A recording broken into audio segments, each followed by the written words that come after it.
Ayan mga par, at tuturuan ko kayo ngayon. Hindi pala ako. Tuturuan kayo ngayon ni kasamang Bukne kung paano maglagay ng ng design sa salamin. So bali meron kasi kaming client na ang gusto niya may mga ano ba tawag sa ganyan para Italian design? Italian design yata ang tawag sa ganyan. Gawa ni ni kasamang Bukne yan.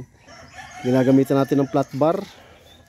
So lalagyan na natin ngayon yung mga side ng bintana para pag inilagay namin sa kanyang frame, ayun yung kanyang mga frame, meron na siyang design yan. So kailangan kukunin nyo lang yung kanyang, para anong kukunin dyan para tumama? Anong kukunin dyan para tumama? Kailangan yung nakadivide yung sukat mo pare-parehas. Oh yun, saka nagsisimula ng sukat. Binasag pa. Wala ya. Yan, sealant po ang gamit natin dyan na pandikit. Napakatibay niyan pag yan ay nakakabit na. Yan, kita nyo naman si Maestro Ferdinand Bukne Marasigan. Yan. Kita nyo naman, walang kakatal-katal. Kita nyo naman para nakakuryente ang kamay. Walang yan, nilalapat na niya. Ito na yung ating ibang may design. Yan. Wala pa po yung niyan, wala yung kabila niyan kasi pag nakapix na, tsaka natin nilalagay na yung So, inimin yan kasi diyan sa may mirror side, yan yung ito kasi reflective na salamin to. So, mirror ang labas. Tapos ang other side niya is bronze.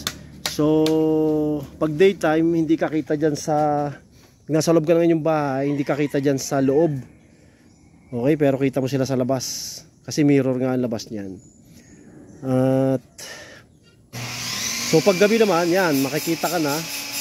Lalo pag may ilaw. Pero maganda pa rin siya. Maganda pa rin yan. At, sinisigurado po ni kasamang Bukne na yan ay naka-align. Yan.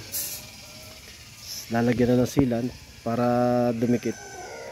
Yan po yung glass sealant, kaya napakadikit talaga niyan. Hindi mo matatanggal yan kapag hindi mo ginamitan ng cutter. Yan, iniisa-isa niya. So bali tayo dyan, 3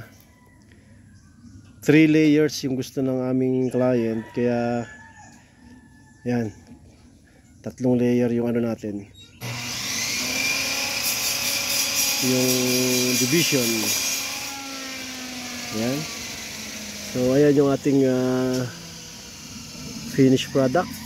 Hindi pa natin ilalagay sa frame. Ayun yung kanyang frame. Ayan. So bukas install namin yan bukas sa aming client.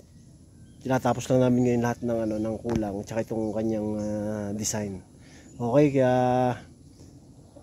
abangan nyo kami sa aming Susunod na kabanata. pag-install niyan. Aming susunod na kabanata. Okay? Salamat. Thank you. Ano masasabi mo? Like and follow and share. Yeah.